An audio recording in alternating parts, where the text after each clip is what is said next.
Ce soir, je vous raconte. Normalement, c'est le dernier épisode de mes années lycée. Ce soir, je vous raconte mon année de terminale, les amis. J'ai attrapé des objets random chez moi pour vous, pour agrandir la famille des triggers que je tapote en même temps que je vous parle. Donc, laissez-moi vous présenter.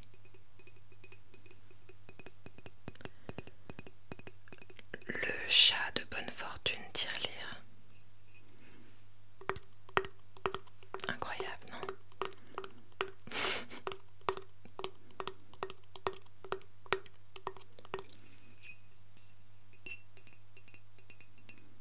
Cette adorable petite crème.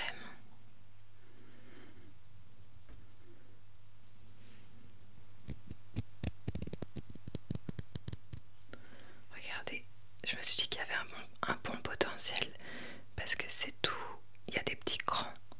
Alors,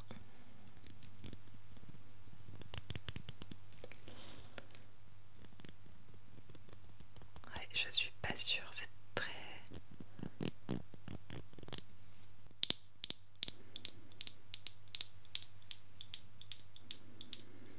discret. Et enfin, Shakira, Shakira. Lélé. On a Shakira.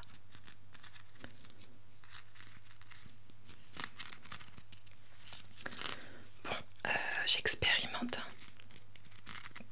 De toute façon, vous n'êtes pas là pour la qualité des triggers, je pense.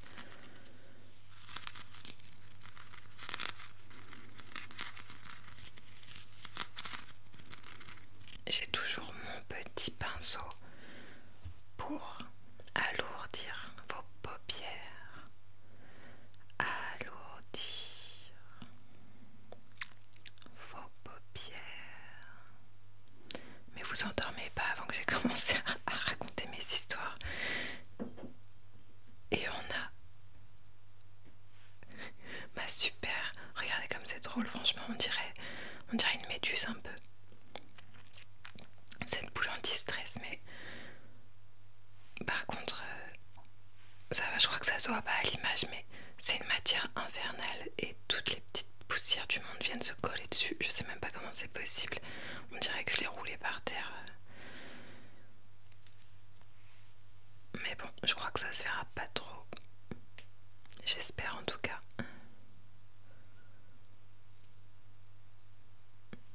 Et c'est quand même très fun.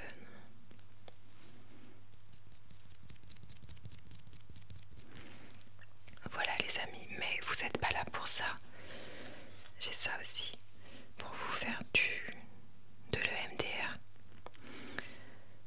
Vous êtes là pour que je vous endorme en vous racontant ma vie. Et du coup, si vous êtes nouveau, eh bien sachez qu'il s'agit d'une série de vidéos où je raconte ma vie de façon chronologique. Et je vous invite fortement à rattraper peut-être votre retard. Parce que arriver tout d'un coup sur cette vidéo là, je pense que ça aurait pas trop de sens, mais bon, vous faites évidemment ce que vous voulez. Je vais normalement raconter toute mon année de terminale, donc on va parler de drogue. J'ai mal calculé mon coup parce que l'épisode précédent, je vous ai fait un petit message de prévention à ce sujet-là, alors que au final, j'allais pas parler de drogue dans la vidéo parce que justement, m'étant trop attardée sur d'autres sujets, j'ai pas pu aller bien loin dans mon récit. Et du coup, j'ai fait ce message de prévention un peu pour rien, enfin pas pour rien, si pour les gens qui regardent toutes les vidéos, vous l'avez eu. Mais du coup, encore une fois, si vous arrivez sur cette vidéo et que vous arrivez de nulle part, je vous invite à aller voir l'épisode précédent. Et si vous voulez juste le message de prévention en description. Je mets les temps de la vidéo avec les grandes thématiques abordées. Enfin, je le fais pas dans toutes les vidéos. D'ailleurs, là, je pense pas le faire puisque ça va être juste du racontage de vie incessant. Mais dans la vidéo précédente de la série, vous pouvez cliquer sur message de prévention et en gros, je vais pas raconter tout parce que pour les gens qui regardent toutes les vidéos, ça va être hyper lourd. Mais moi, la drogue et tout, c'est quelque chose qui m'a vraiment fait tomber au plus bas. Donc,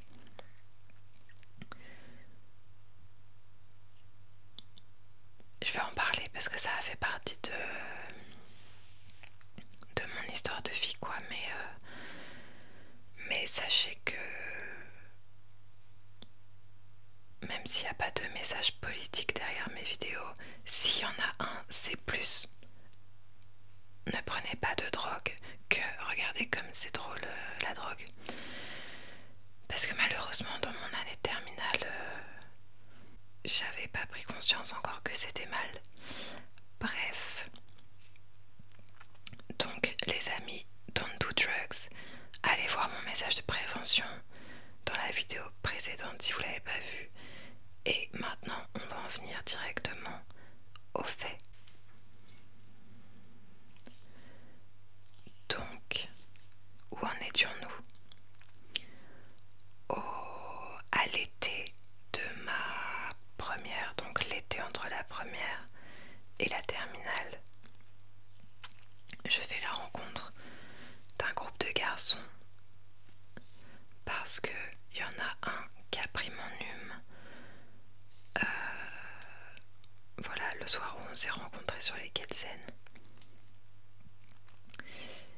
Et même si j'avais l'intuition qu'il était peut-être intéressé et que moi, il me plaisait pas, je l'avais quand même trouvé drôle et sympa. Et du coup, on a échangé quelques messages. Et au final, je lui ai dit de passer un soir où j'étais avec une de mes meilleures amies, Elodie. Et il est passé avec un de ses meilleurs amis. Bon bref, pas la peine de rentrer hyper dans les détails. Tout le monde se trouvait fort sympathique et petit à petit, une sorte d'amitié, comme je le disais dans la dernière vidéo, tout ce petit monde, donc moi et mes deux meilleurs amis et ce groupe de garçons, il y avait 4 garçons, on a commencé à se voir régulièrement, à être tous amis les uns avec les autres. Et là-dedans, il y avait un côté véritable compatibilité de personnalité. Mais il y avait aussi, je pense, des choses plus superficielles si on veut être vraiment honnête. Déjà, il y avait le fait que, comme je vous le disais dans mes précédentes vidéos, il y avait ce décalage quand même. J'étais dans une ville et en plus aussi dans un lycée où les gens étaient assez sages, pas très portés ni sur l'alcool ni sur la drogue. Par exemple, le cannabis, moi à cette époque j'en fumais tous les soirs pour m'aider à dormir. D'ailleurs c'est tout un sujet, c'est vrai que j'ai pas beaucoup insisté là-dessus, mais je vous parlais de ma copine Leïla avec qui on passait tous nos week-ends ensemble. Bah, il n'y avait pas une fois où on n'avait pas du cannabis. On fumait plein de cigarettes, mais pas que. Et moi moi particulièrement, déjà je pense que j'ai une personnalité prône aux addictions. Mais encore, c'était des petites doses quand même. Enfin, le week-end on allait fumer potentiellement beaucoup. Et après par contre, pendant ma semaine de lycée, je fumais pas le matin, heureusement, ni pendant la journée. Mais enfin, ça pouvait m'arriver de fumer l'après-midi, en fin d'après-midi, après ma journée de cours. Mais par contre, il y avait un truc, c'est que très vite, quand j'ai découvert le cannabis, il me fallait mon joint du soir. Mais c'était pas des énormes quantités. Enfin, évidemment, ça a augmenté certainement doucement, insidieusement. Mais même à l'époque où c'était pas des grosses quantités, moi j'ai ce terrain addictif déjà et aussi j'ai un côté routinier où quand je mets une petite routine en place, j'ai du mal à en dévier et ça me rassure et tout. Et du coup, le petit joint du soir, avec le recul, je pense que c'est pas les doses de cannabis que je mettais dans mes joints qui faisaient que j'avais un manque physique le soir. Bien qu'il y avait quand même ce petit... C'est quand même réel, mais les quantités n'étaient pas énormes, donc je pense que c'était plus un stress psychologique en fait qui faisait que je m'organisais toujours pour avoir un peu sur moi, pour ne surtout jamais me retrouver sans mon petit joint du soir, même si c'était un petit joint de rien du tout. Et d'ailleurs, c'est vrai que le cannabis, ça peut aider à dormir les premières fois. Enfin, déjà, ça dépend ce que vous fumez, mais bref, ça peut aider un petit peu, mais c'est comme tout, en fait, on s'habitue. Et après, ça fait plus rien. Et par contre, l'absence de substance fait que on va pas dormir. Donc, très mauvaise idée, ne faites pas ça. Mais moi, du coup, je suis tombée là-dedans. Bref. Donc, c'était pour... c'est vrai qu'on n'avait pas parlé de ça. Donc, petit à petit, à travers les années, le petit joint qu'on avait roulé sous les aisselles. Je sais pas pourquoi j'ai dit ça, pardon. Le petit joint qu'on avait roulé n'importe comment en quatrième pour rigoler et pour tester, il s'est quand même, à travers les années, transformé en une consommation quotidienne. Encore raisonnée, enfin tout dépend par rapport à quoi, par rapport à qui. C'était pas des quantités astronomiques, mais en ce qui me concerne, c'était quotidien. C'est pour ça d'ailleurs que j'insiste sur ma personnalité routinière, parce que mes copines, elles fumaient autant que moi en soirée, pendant le week-end, quand on sortait. Pour autant, elles n'étaient pas en détresse si quand elles rentraient chez elles, elles n'en avaient pas pour la semaine. Mais moi, c'est pour ça. C'était même pas l'addiction à la substance physique. C'était... ça me stressait. Et en plus, à force d'en fumer tous les jours et de plus en plus, là oui, ça commence à basculer vers une vraie addiction qui est aussi physique. Donc, ça par exemple, j'ai vraiment l'impression, encore une fois, j'étais pas chez les gens, mais quand même, j'étais dans mon lycée, je parlais avec tout le monde. C'était quand même l'époque de Facebook, et oui. C'était avant Instagram, tout ça. Et donc on voyait quand même un petit peu ce qui se passait chez les gens. Et vraiment j'ai l'impression que dans mon lycée, les gens, personne ne connaissait le cannabis. En tout cas pas avant la terminale. Alors que nous on était déjà, enfin moi, puisque j'étais la seule à être dans ce lycée, j'étais déjà bien dedans dès la seconde. Ça n'a rien de cool. Ça n'a absolument rien de cool. Mais en tout cas, je sentais un décalage avec mes camarades. Et donc tout ça pour vous dire que ces 4 garçons qu'on a rencontrés, et et ben on était un peu plus sur la même longueur d'onde côté soirée et compagnie, et même ils étaient à un level supérieur entre guillemets dans l'échelle de la fête et de la drogue, puisqu'ils nous ont introduit. Alors déjà niveau cannabis on était sur un level au-dessus où voilà, ils s'y connaissaient plus, ils fumaient depuis plus longtemps, ils roulaient des joints plus beaux avec plus de drogue à l'intérieur. Donc on était un peu leur petite à ce niveau-là.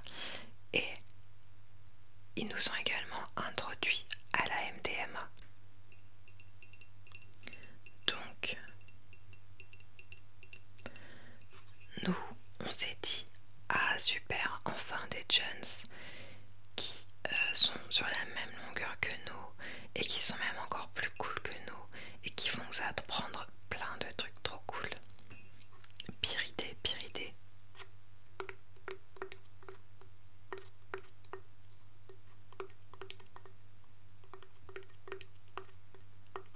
Et d'ailleurs,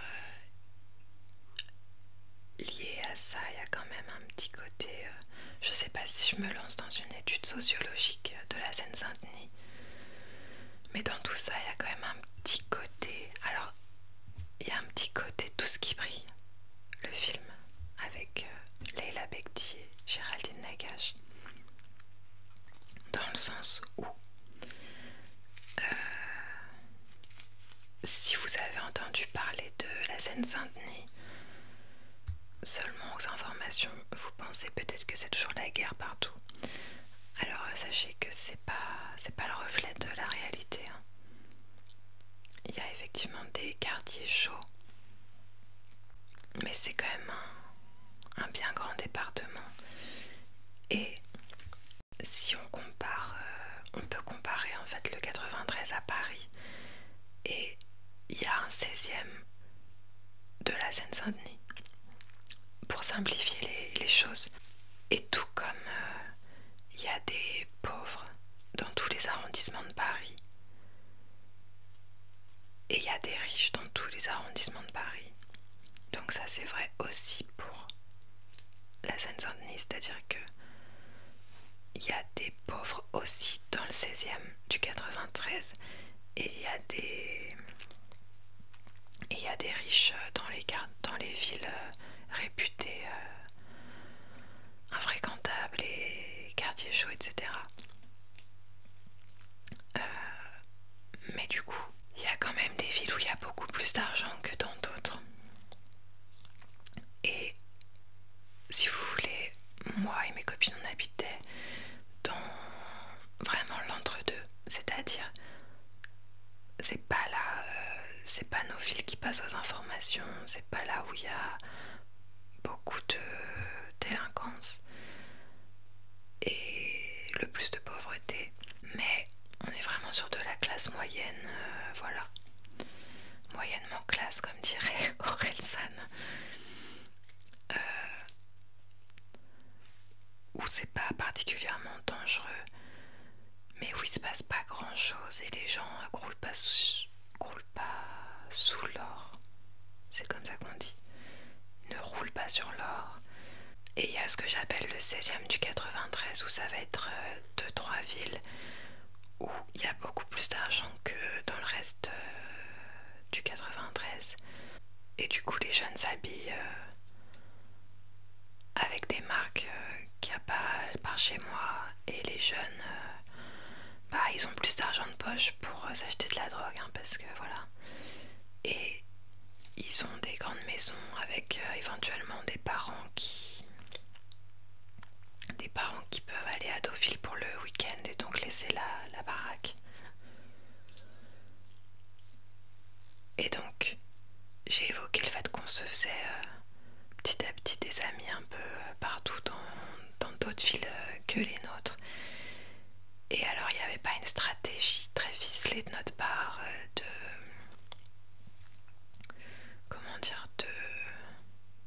d'ascension sociale, mais on avait remarqué avec les réseaux sociaux et tout que les jeunes des villes d'à côté faisait plus la fête, qu'ils avaient de plus beaux vêtements. Et franchement, il y avait ce petit truc où on voulait en faire partie, quoi. Et ces garçons qu'on a rencontrés, bah vous voyez, ils venaient du 16e, du 93. Et encore une fois, ça veut pas dire qu'ils étaient riches, hein. Ils étaient pas du tout... Bon, déjà, ils étaient 4, donc chacun avait une situation différente, mais ils n'avaient pas forcément plus d'argent que nous. Mais par contre, ils avaient côtoyé plus des fils de riches pendant toute leur scolarité que nous. Et ça change pas mal de choses. Chez nous, les jeunes, ils connaissaient pas la MDMA parce que ça coûte cher. Entre autres, voilà. Donc je le disais, il y a eu quand même de véritables affinités entre les différentes personnalités. Mais je pense qu'il y avait aussi des raisons plus superficielles qui ont fait que les deux bandes ont aussi bien accroché, parce que honnêtement je pense que nous on a trouvé que c'était cool de traîner avec ces mecs là et que eux ils ont dû aussi trouver ça cool de traîner avec 3 filles, ne serait-ce que de passer du temps avec le sexe opposé quand on est jeune. C'est pas un truc de fou, mais tout le monde n'a pas des amis du sexe opposé, et au final même sans qu'il y ait d'histoire d'amour forcément, je pense que c'est quelque chose qui attire les jeunes. J'ai 72 ans. Je pense que les jeunes à un certain âge, ils ont envie de côtoyer un peu le sexe opposé, et je pense que de chaque côté on a trouvé que la bande opposée était assez cool, et on était à la fois content de passer du temps ensemble mais aussi content d'être vus avec les autres, et voilà. Et nous on était contentes de trouver des gens fun qui savaient faire la fête. J'aurais avec le recul mieux fait de passer des soirées avec les gens de mon lycée qui n'ont commencé à boire de l'alcool qu'au lycée, comme des personnes normales finalement. Mais du coup là on est en terminale, on est bête comme nos pieds et on est dans l'euphorie de tout ça, et voilà, on se voit plusieurs fois. Et très vite, il nous propose de prendre de la MDMA. Donc voilà, ça coûte 10 € le petit cachet. Ça dure quand même longtemps si ça fonctionne correctement. Et donc la première fois qu'on en a pris, c'était le même soir, moi et mes 2 meilleures amies. Et c'était... alors j'ai pas envie de romantiser cette expérience parce que, encore une fois, don't do drugs, vraiment, n'en faites pas. Mais c'est bien là tout le problème, c'est qu'on a fortement apprécié cette expérience. Ça s'est passé dans des conditions plutôt optimales. Enfin bon, il n'y a pas de conditions optimales, hein. Mais c'était chez Elodie.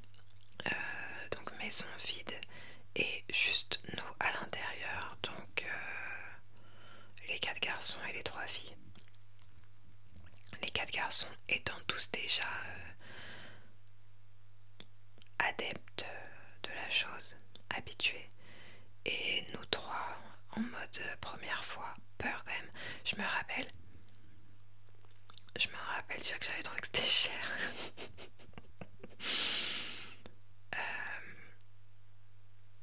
Et surtout j'avais peur, franchement. J'étais effectivement 100 fois plus naïve que je ne le suis maintenant. Et un peu inconsciente et tout. Mais quand même, je me rappelle avoir un premier sentiment de peur à l'idée de faire ça. Et finalement, des fois, il vaut mieux écouter ses intuitions. Donc si vous avez, si vous subissez la peer pressure, la pression de vos pairs, P-A-I-R-S, à propos de quoi que ce soit, ne cédez pas. Peut-être que c'est vous qui avez raison et tout le monde qui se fourvoie. Enfin bref, donc du coup, première expérience avec la MDMA. Donc tous les 7, si mes calculs sont bons, en huis clos dans une maison qu'on connaissait bien.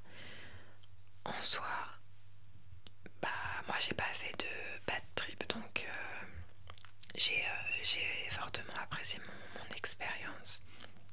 Surtout que, bon voilà, à l'époque j'ai trouvé que c'était dans les circonstances idéales, dans le sens où bah, j'étais avec les gens que j'aimais.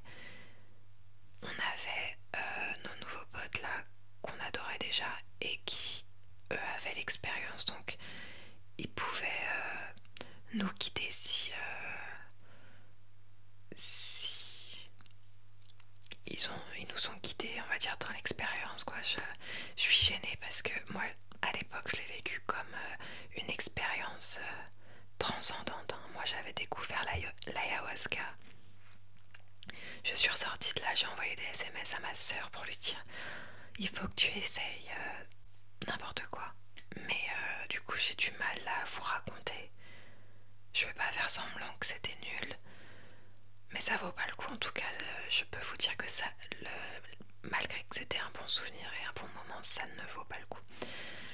Mais du coup, par rapport à des gens qui peut-être essayent en boîte, en festival avec plein d'inconnus et où on peut se perdre, c'était quand même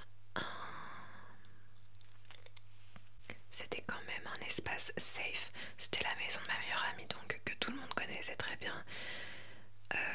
Voilà, on n'était que des gens bienveillants les uns avec les autres. Même si, évidemment, avec le recul, c'est pas très gentleman d'introduire une drogue à une femme. Voilà. Et je dis ça parce que c'était des garçons qui introduisaient ça à des filles. Mais ça vaut pour les garçons aux garçons et pour les filles aux filles. Si vous avez déjà fait la bêtise de tomber dans une drogue, n'allez pas embarquer tout le monde avec vous, s'il vous plaît. Mais bon, je leur en veux pas là-dessus. Je pense que sur le coup, tout comme moi, quand j'envoie le SMS à ma soeur, ça me vient même pas à l'esprit de me dire que qu'il faut pas faire ça quoi. Enfin, déconnecter. En tout cas, voilà, je vous disais, les circonstances étaient quand même plutôt optimales pour que ça se passe bien. Moi, ça s'est bien passé. D'ailleurs, il me semble que j'ai jamais fait de bad trip. Mais bon, c'est pas tellement le sujet. J'ai une copine qui a fait un bad trip ce soir-là, il me semble, la première fois. Et Damien, justement, l'a rassurée vraiment pendant une heure. Il l'a rassurée et ça l'a vraiment aidé. Le problème, c'est que ça s'est un peu trop bien passé et du coup, forcément, on a envie de répéter l'expérience. Alors, avec tous les warnings que je vous ai donnés et tout, vous allez peut-être croire que je suis tombée dans une consommation extrême où j'en prenais tous les jours et tout. Alors, pas du tout, heureusement, fort heureusement pour mon organisme. Parce que c'est vraiment, je sais pas si vous vous rendez compte à quel point c'est contre nature de mettre ça dans son corps. Donc le faire un petit peu déjà c'est trop.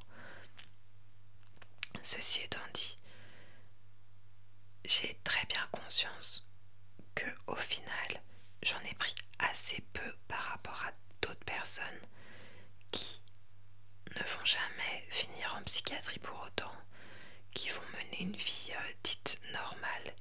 Mais attention, c'est pas parce que on développe pas une forme de maladie mentale flagrante que ça vient pas perturber toute votre trajectoire de vie, votre personnalité, etc. Donc je pense que c'est bon pour personne. Mais moi, il m'a fallu assez peu de choses pour me faire dérailler. Voilà, je voulais que vous n'alliez pas vous imaginer. Voilà, à aucun moment de ma vie, je me suis mise à prendre de la MDMA tous les jours. Et j'en ai même pris finalement sur une assez courte période de ma vie. Et pas tant de fois que ça. Mais d'ailleurs, par contre, le cannabis, oui. Le cannabis, on est vraiment d'année en année, on est tombé un peu plus bas dans le niveau de consommation. Et d'ailleurs, on n'a aucun moyen de savoir quelle drogue a été responsable de quoi dans tout ce qui m'est arrivé. Mais si ça se trouve, le cannabis tout seul aurait suffi à me faire péter les plombs, disons-le comme ça. Mais toutes les drogues sont négatives. D'ailleurs, moi, l'ayahuasca, jamais de ma vie j'essaye ça. Il y a des gens qui essayent de faire rentrer les drogues dans un truc de spiritualité. Parce que oui, quand t'as pris de la MDMA, t'aimes tout le monde, nanana, peace and love. Mais je vous jure que...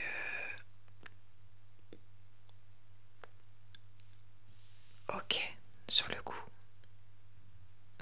tu te sens bien, mais après tu te sens très mal. Et ça fait pas de toi quelqu'un de plus spirituel de prendre n'importe quelle drogue que ce soit.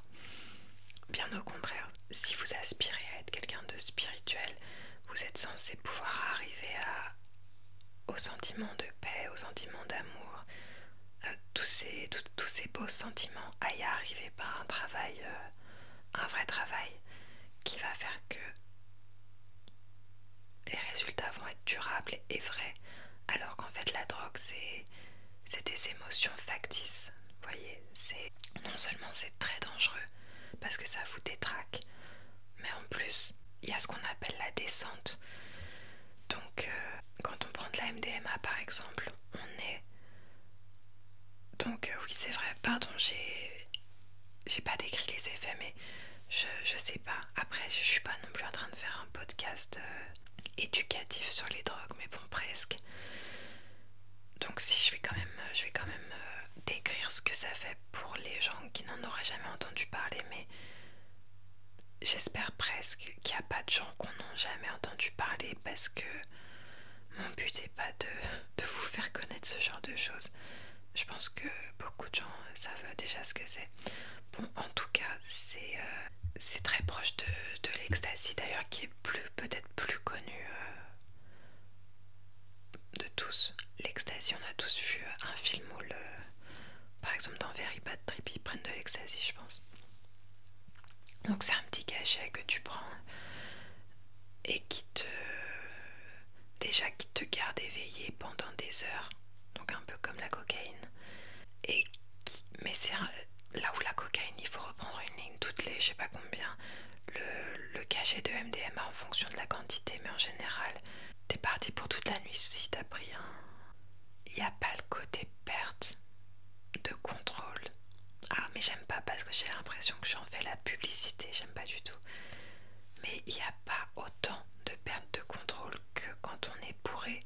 On est toujours quand même plus ou moins en possession de ses moyens. Mais d'ailleurs, faites attention, ne prenez jamais de drogue, vraiment. C'est très redondant, mais moi je vous dis, il n'y a pas de perte de contrôle avec la MDMA par exemple. Bon, déjà tout est relatif puisque les perceptions, les sentiments étant modifiés.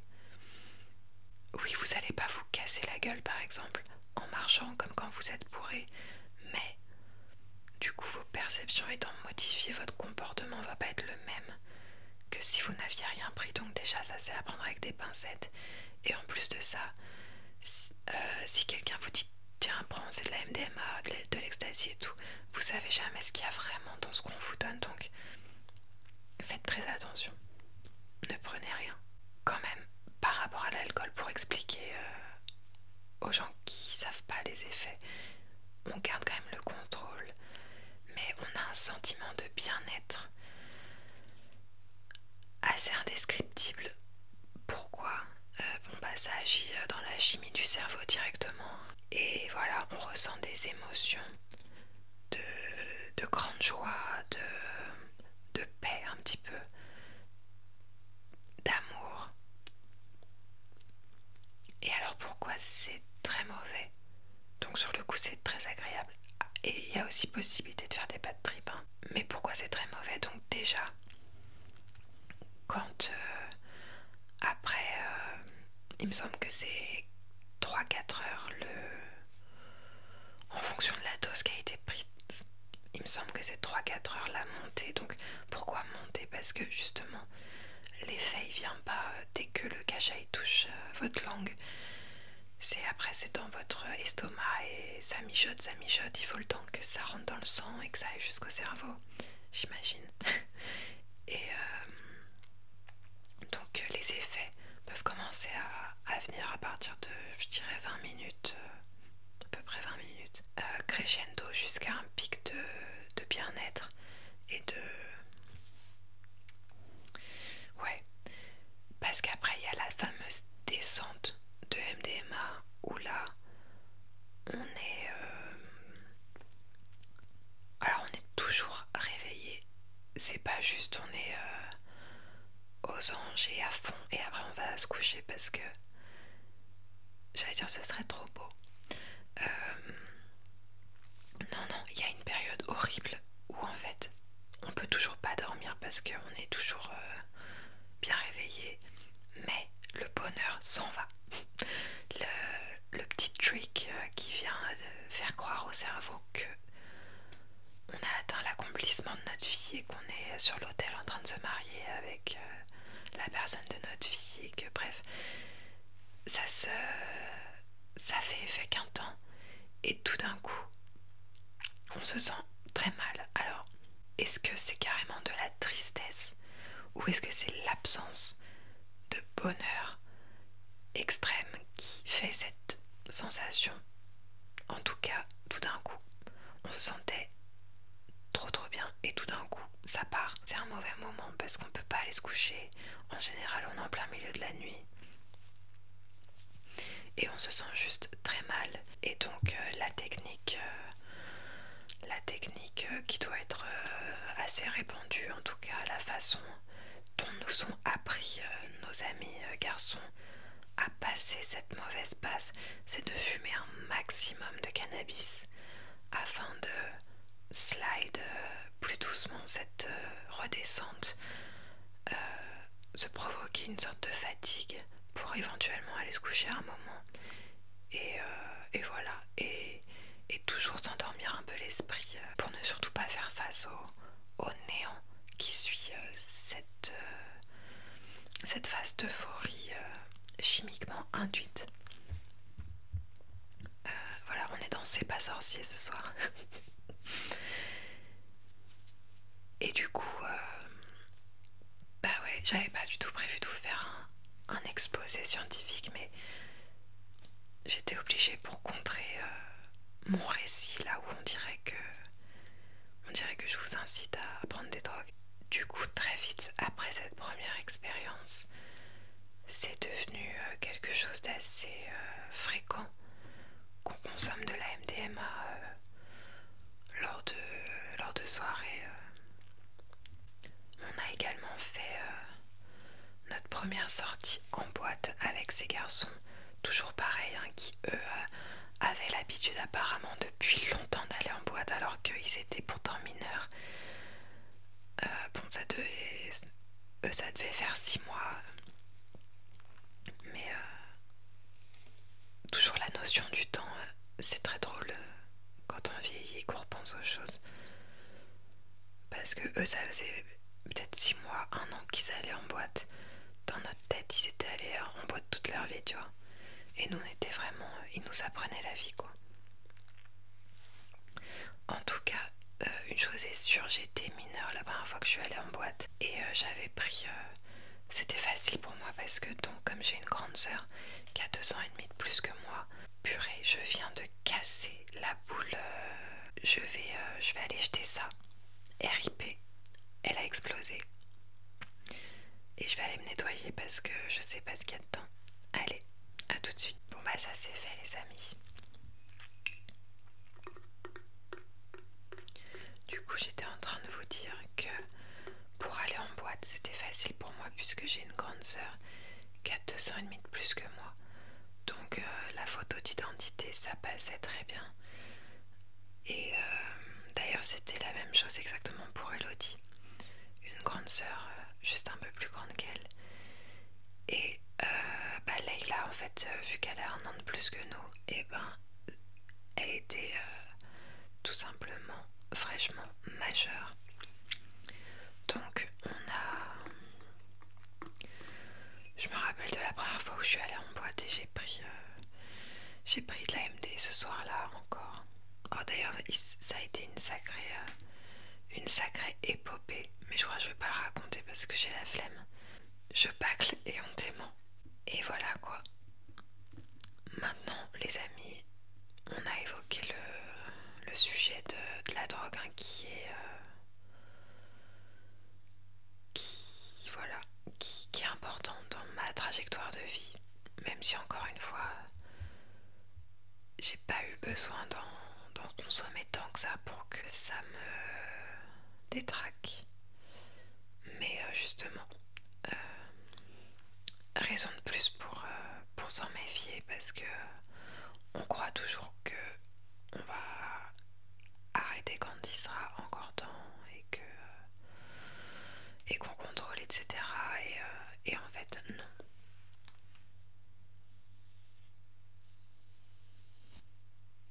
C'est pas mal ça, non?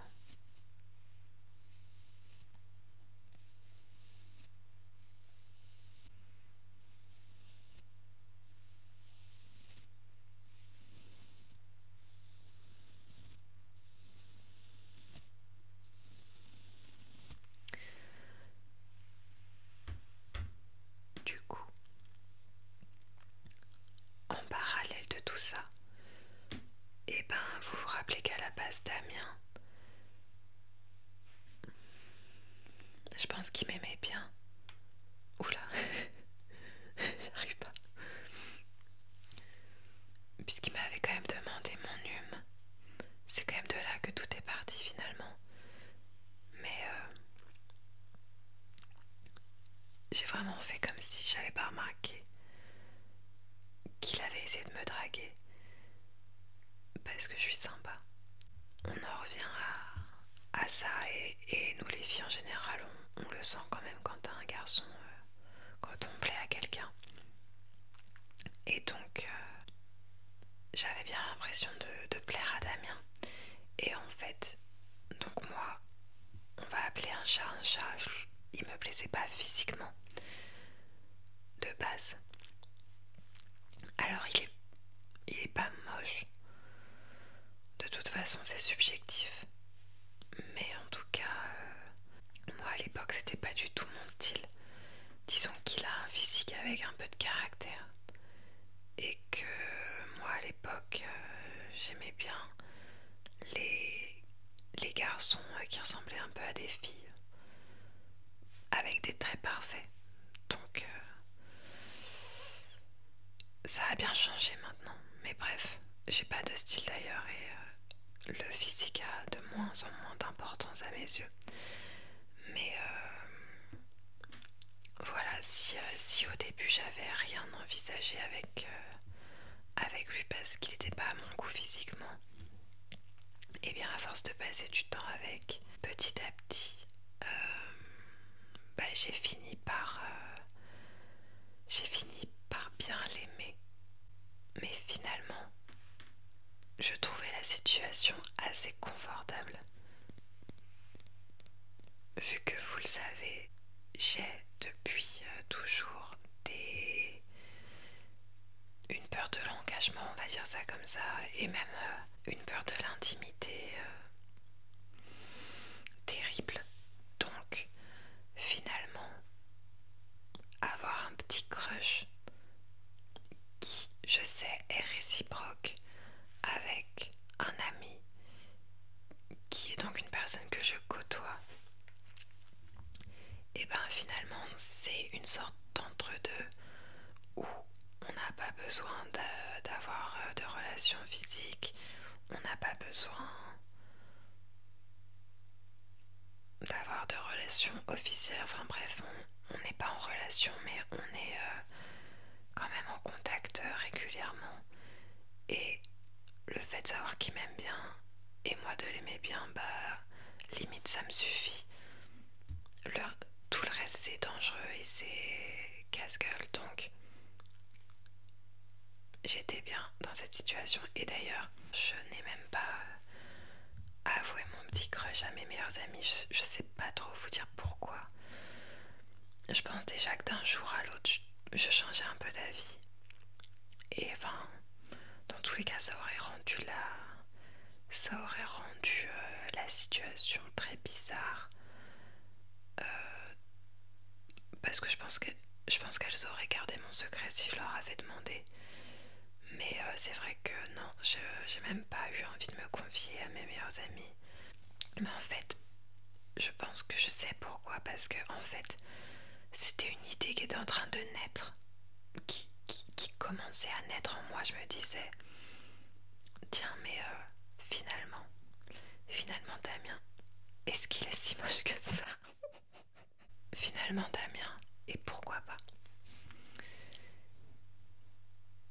Et à peine cette idée était en train de naître en moi que, voilà dit pas, que le bougre se met en couple, et avec une fille sublime en plus. Et du coup, le timing était pas bon pour moi, quoi. Enfin, moi qui commençais à me dire, et pourquoi pas? Ah bah là, du coup, c'était raté, quoi. Et en soi, j'étais pas folle de jalousie, puisque je vous dis, il y a une partie de moi qui n'était pas prête et qui n'est toujours peut-être pas prête, parce que je vous rappelle que je suis toujours célibataire depuis 10 ans, depuis plus de 10 ans. Donc ça me... J'étais pas morte de jalousie de le voir particulièrement en couple avec cette copine, parce que ça aurait été insensé vu que moi je savais pas si j'étais prête à être en couple. Donc limite ça me donnait une bonne raison de ne rien faire, toujours de ne rien faire, et de pas me mouiller, quoi, finalement. Et puis voilà, et puis leur relation n'a pas fait long feu, il me semble. Je sais pas combien de temps ça a duré, mais ça a pris l'eau, voilà, j'avais rien à voir là-dedans.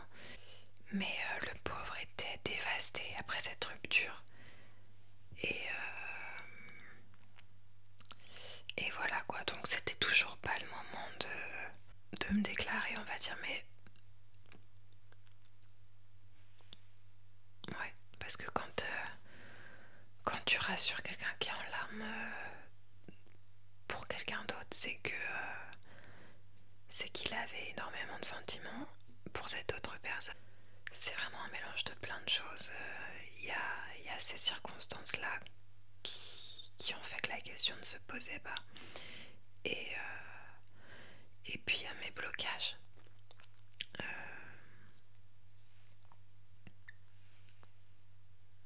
Donc à cette époque-là, encore plus que maintenant, jamais j'aurais pris le risque de déclarer ma flamme à quelqu'un en n'étant pas sûre et certaine que la réponse soit positive.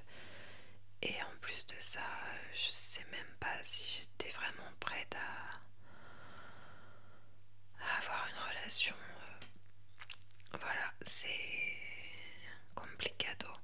Et il y a eu un autre crush au sein du groupe cette année-là, entre Elodie, qui entre-temps s'était séparée de la personne avec qui elle avait été en couple, et un autre de nos copains. Et en fait, cette histoire-là n'a pas décollé non plus, enfin, non plus. Nous, rien n'a été verbalisé, donc rien n'a existé en vrai. Mais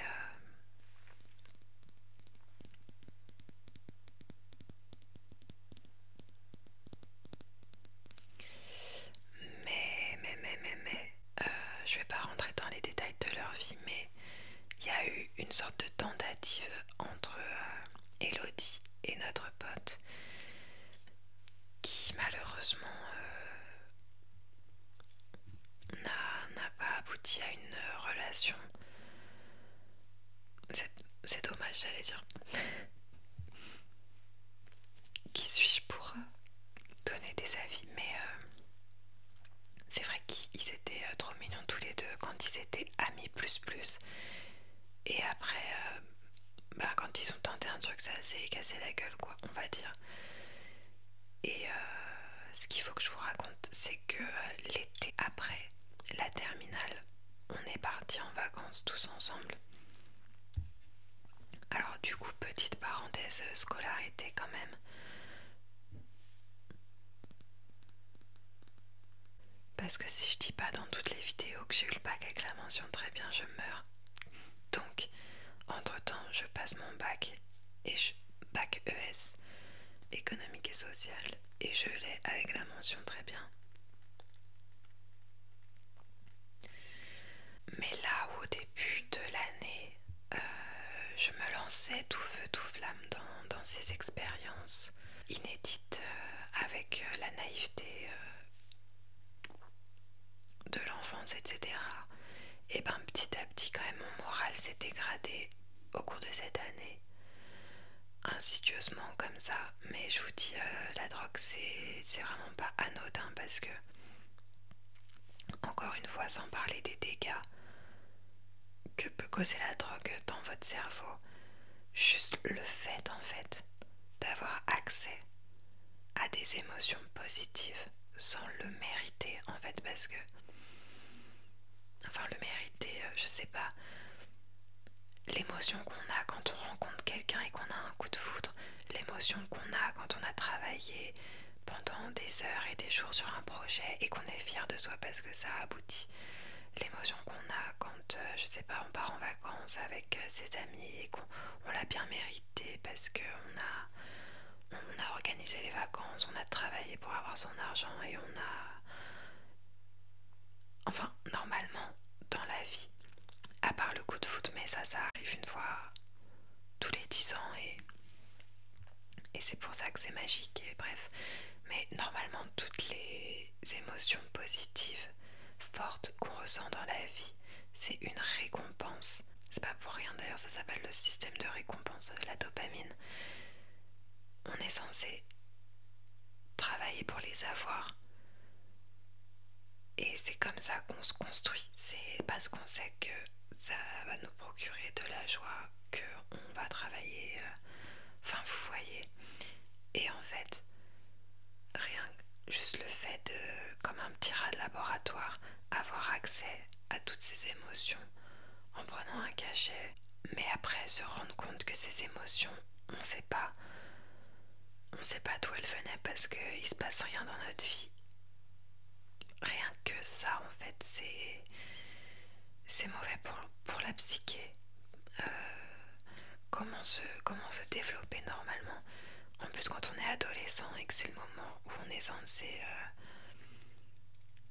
construire sa vision de la vie, ses objectifs pour plus tard et tout. Enfin, franchement, c'est terrible. Et aussi tout ce cannabis fumé. Et ben, d'ailleurs, même tous ces moments où on était avec les garçons et tout, et ben, je dois avouer que comme eux, ils étaient plus habitués, qui fumaient plus que nous et tout, et ben, vous savez, ce sentiment quand on fume, mais qu'on veut surtout pas avoir l'air défoncé parce que ce serait la honte de pas tenir autant que les autres. Et bah il faut fumer mais ne jamais avoir l'air défoncé. Et bah je vous avoue que c'était beaucoup de moments comme ça. J'étais pas aussi à l'aise avec ces garçons là qu'avec mes deux meilleurs amis, ou avec mes deux meilleurs amis même quand on fumait ensemble. Enfin, il n'y avait aucune gêne, on était comme des sœurs, donc s'il y en avait une qui était plus défoncée que les autres, bah tant mieux pour elle, enfin, du moment qu'elle était pas en bas de trip, bien évidemment. Mais ce que je veux dire, c'est que même avec ces garçons-là, que j'ai considérés quand même comme des amis proches, et avec qui cette année-là on a passé pas mal de temps, et ben j'avoue que j'étais pas autant à l'aise. Est-ce que c'est parce que c'était des garçons et que j'ai ce truc toxique et je l'avais d'autant plus à l'époque de je suis une fille, donc il faut que je sois toujours jolie et présentable devant les garçons parce que si tous les garçons sont pas un peu amoureux de moi, ça veut dire que je suis une merde et que j'ai aucune valeur. J'ai un peu honte de le dire, mais il y avait certainement un peu de ça. Surtout que j'avais quand même un crush pour l'un d'eux, donc ça n'a pas aidé de ce côté-là. Mais il y avait surtout aussi ce truc de... Ils sont plus expérimentés et tout, ils ont plus l'habitude. Et faut surtout pas avoir l'air d'une bolosse qui va pas supporter autant que les autres. Enfin bref, c'est complètement ridicule. C'est des facettes de ma personnalité de l'époque que j'assume pas trop, mais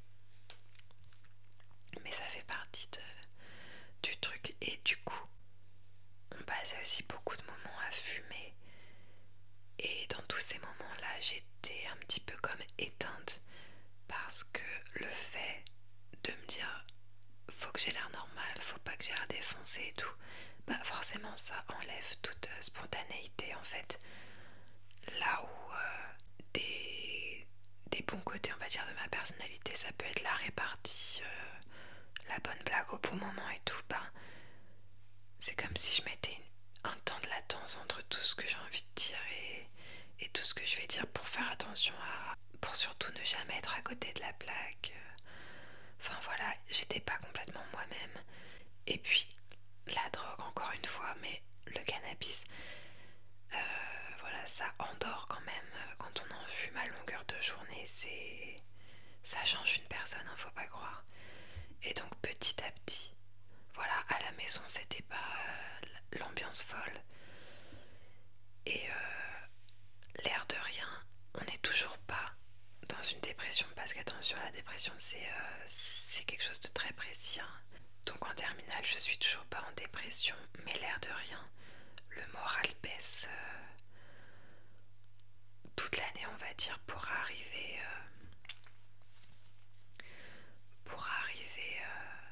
du coup aux grandes vacances après le bac à un moral assez vraiment très bas. Et plus qu'un moral bas, une sensation d'être complètement perdu sur tous les points d'ailleurs. Je commençais à réaliser que je trouvais pas autant de plaisir que ça à ces moments qu'on passait à prendre des drogues. Pour autant, j'avais pas d'autre envie précise. J'aurais pas su dire ce que j'aurais voulu faire à la place. Et puis en plus, je commençais à être addict à tout ça. En plus de ça, c'est quand même un moment hyper critique dans la vie d'un jeune, puisque ça a été aussi le moment où j'ai dû choisir mes études supérieures. Et bien sûr, j'avais jamais réfléchi à la question avant le mois où il faut remplir APB pour être dans les délais. Donc, j'ai réussi quand même à aller jusqu'au bout de l'année de terminale. Je sais pas comment je vais... Parce que là, je vais arrêter la vidéo. Ça fait trop longtemps que je parle. Mais il faudra quand même que je vous raconte les vacances qu'on a passées l'été après le bac. Il s'est passé... Enfin, c'était surtout déprimant en fait. Et il y a eu un bisou entre moi et Damien.